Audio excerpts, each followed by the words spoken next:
Okay, so we're going to talk today about political transformation, empires, and encounters. We've really gone over all of this stuff already, guys, but we're going to talk a little bit more about this. So we're talking a time period from 1450 to 1750, and we're really looking into chapter 5 here as a big part of what we are trying to accomplish. So, European empires in the Americas. The When we look at this, we have to understand imperialism in from 1450 to 1750 really doesn't take on a negative connotation. It's only after that that we start to see imperialism do that. We talked yesterday about Germany's example and the Soviet Union's example of imperialism. We talked a little bit about Japan's example of imperialism. So that term has become more of an insult rather than a source of pride. But during that time period, imperialism and building was a global process, and everybody was trying to do this.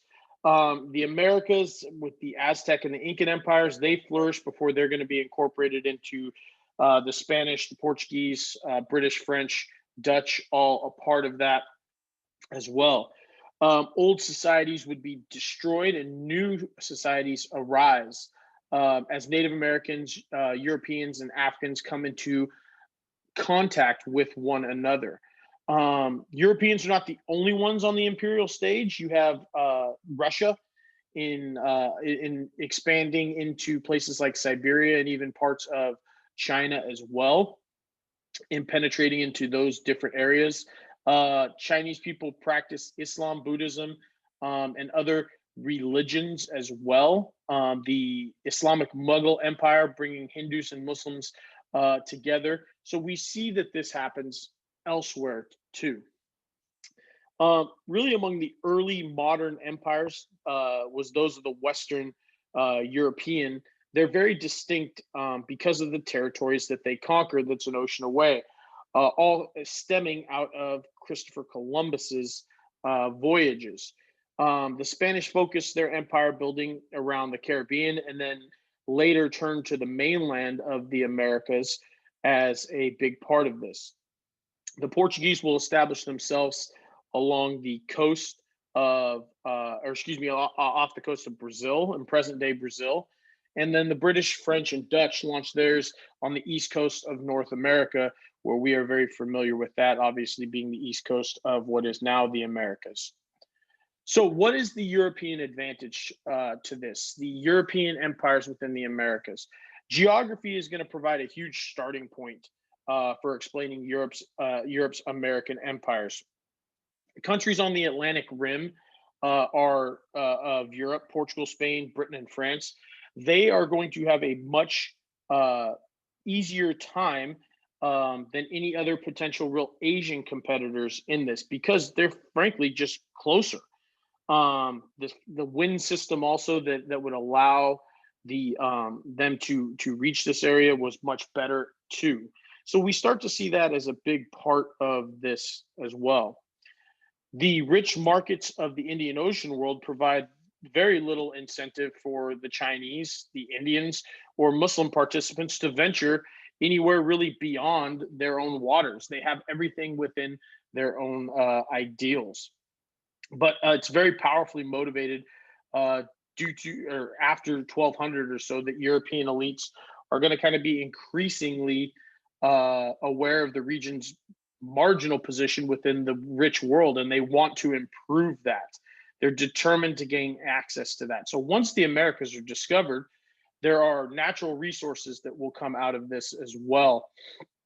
You'll see, excuse me, you will see that become a huge part of this. Agricultural lands drive further expansion where you can grow more things, and really a drive to expand beyond Europe. It's most motivated by rivalries, competing with other European states as well, and we discussed that yesterday. So there's a huge push for this. Some of the things that we need to look at when we see this is the economic motives. After 1200, they're well aware of that. And then also religion, okay? The ability to kind of carve out a realm for Christianity as well. That becomes a big part of that. This here is going to be the map. We looked at this map yesterday, but anything in yellow that touches the yellow is Spanish. Anything that's kind of that dark green color, almost brown, is going to be Portuguese. In the orange kind of color is French, and then the green is going to be English, and then we do see Dutch a part of that. The Dutch actually give up their holdings within New York too. So they are able to, in this group, they are able to mobilize, okay, Europeans are, their resources. Its ability to bring new types of ships, have new technology. We have built upon, the Europeans had built upon the Muslim ideals that had prior to this been the realm of what they were.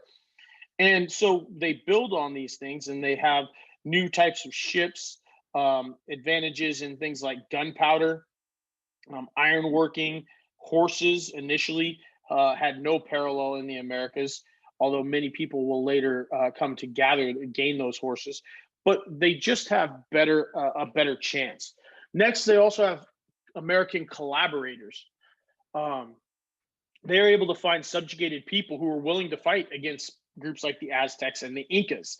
In reality, Cortez's forces were fewer than 1,000 Spaniards many times, but they come together and they find these other collaborators who are more than willing to put aside the differences and fight against the Aztecs, because we understand the Aztecs themselves are a warring people, and at many times would sacrifice just whoever it was in their ideals. Eventually, they also take advantage of some of the things, the infighting that would take place amongst, especially the Incas, that was going on, and that was a huge part of this too.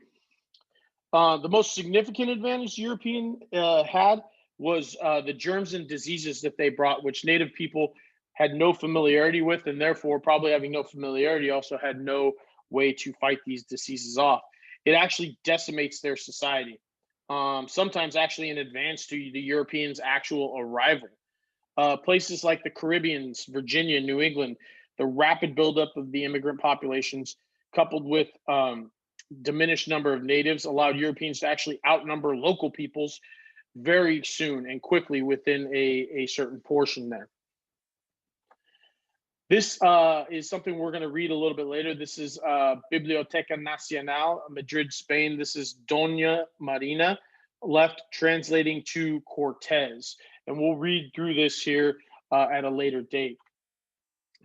So, again, still sticking with this European empires in the Americas, the Great Dying.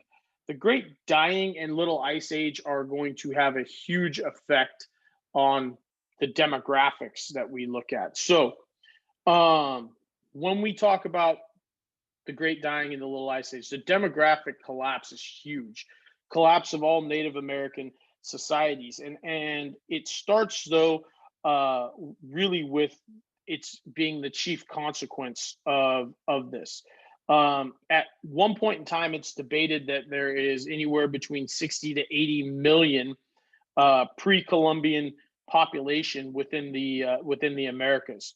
The greatest of that concentration is going to live somewhere within the Mesoamerican and Andean zones, dominated by the Aztec and Incan empires. So long isolated from anybody from Afro-Eurasia, and lack of the most domesticated animals meant that there was an absence of acquired immunities to kind of the old world diseases, things like measles, smallpox, typhus, influenza, malaria, later on the yellow fever. So therefore, the Native American peoples come into contact with the European and African diseases. They die in rather appalling numbers. In many cases, they would lose up to about 90% of their population, with the Caribbean islands, where Columbus landed, virtually vanishing within 50 years of that. Central Mexico had a population estimated somewhere around 10 to 20 million people before the Spanish conquest. That declined to about 1 million by 1650.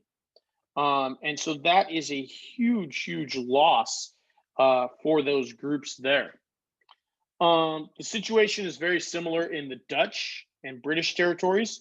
Um, we look at a huge loss there too, which we could kind of expect with no contact with Afro-Eurasian cultures, and then all of a sudden this new contact comes in. You're bound to have new types of things that maybe you just never dealt with, that you die from. And then lastly, the Great Dying takes hold in the Americas.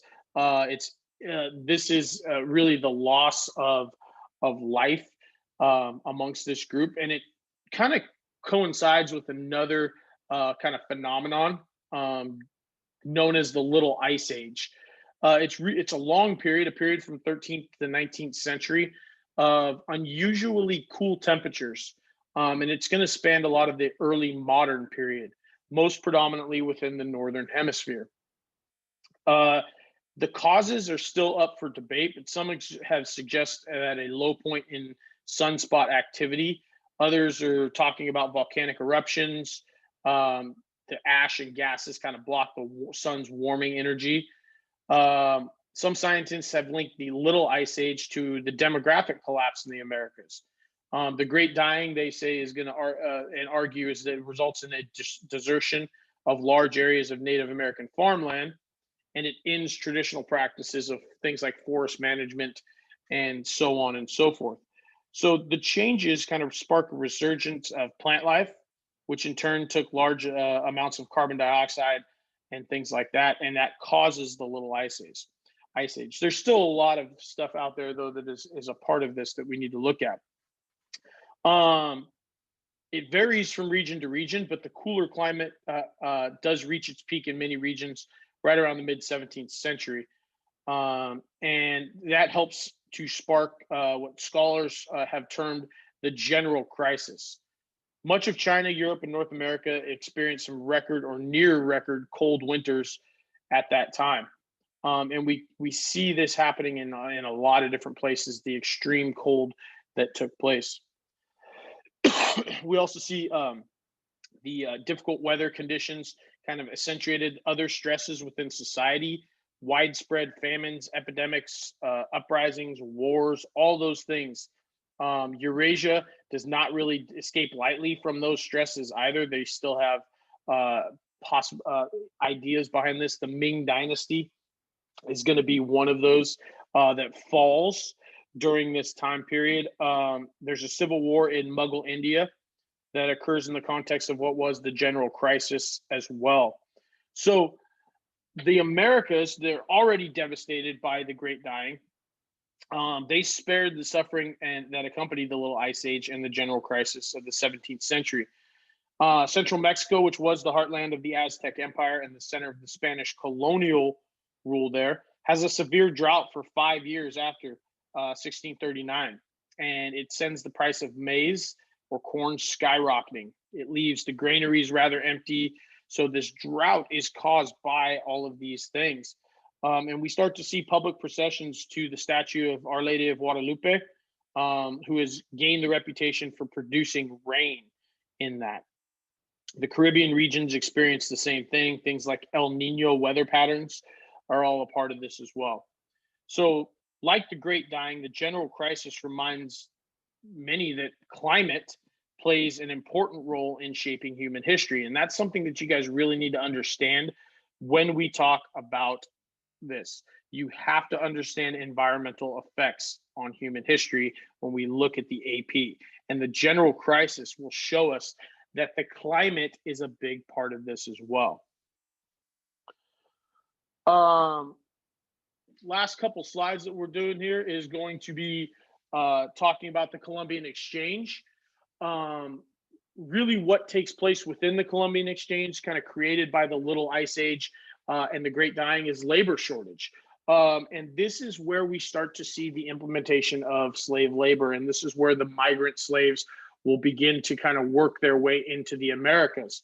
We can understand the problems with what takes place. And so this is just another example here. The labor shortage causes huge problems, and European and African peoples will come into these new societies, and they'll replace the varied cultures that had flourished prior to 1492 in this. We also are going to start to see new crops that are brought in as well as new types of um, uh, animals and plants that are brought in for this. So we see things like horses, pigs, goats, sheep, all becoming a part of this as well, and that leads to new ideals. And the horses aren't just going to value for the Europeans; they will also play an important role within the Native American society. It changes kind of who they are as well. You start to see some societies become hunting and gathering cultures as well, and you see a warrior culture that emerges along the lines of this in really the West, Midwest, and places like that. In the other direction, we see crops going across from the Americas to Europe and other places outside of that. Food such as corn, potatoes, cassava beans, those will all spread widely within the Eastern Hemisphere and Europe. And it becomes staple crops in a lot of places. We start to see corn spreading all throughout China. We obviously can understand the potato in Ireland, and we see the process of what happens when those cultures are no longer a part of this. The potato famine that takes place in Ireland later on, that will eventually lead to many Irish people coming to the Americas as well. So there are those big, the big push of American crops that move out east to Europe and later on into China. The Columbian Exchange itself is a historical ideal. There are some good, some bad that come with that, and we understand that. But it becomes known as a network of communication, migration, trade, and disease, as well as the transfer of plants and animals, and human beings. Human trafficking becomes a big part of this too. The slave trade is going to be pushed out big time, and it's going to be actually encouraged by like Christopher Columbus and his voyages. And we're going to talk a little more about Columbus on Friday, but this push of ideals changes the way that we look at things, and the Columbian Exchange changes the world for better and for worse in a lot of ways. When we look at what takes place, it really kind of shakes up the conventional understanding of the world, and it will lead into the scientific revolution, a new term of thinking there. The wealth that the colonies bring, the precious metals there, the resources, the new food crops, all of that, it provides the foundation for Europe's industrial revolution too. And so it shows the modern how everything is going to be modernly built as well. And it's a rapidly growing population of European societies within the colonies. And we understand that now as Americans. We can see that push from A, Britain, but B, eventually, when we become our own country in 1776, the amount of people that will still be flooding into the Americas as a part of that. The colonial empire, of the Americas, are really going to facilitate kind of a changing global balance here. And it changes the way that we look at these things. Europe kind of would have remained inferior in wealth and power had not the New World kind of brought about a different exchange of those ideals. So we'll pick up again a little bit later. I want to get to this picture really quickly here. This is disease and death among the Aztecs here. The smallpox that accompanies the Spanish to the Americas, really obviously devastating the native populations. That image there is drawn by an Aztec artist and contains the 16th century Florentine Codex, which illustrates the impact of the disease within Mesoamerica there. And you can see the woman here as she is dying from the smallpox. You see the spots on her arms and her body there. So that is it for today, guys. We'll talk a little bit more on Friday in along these same lines.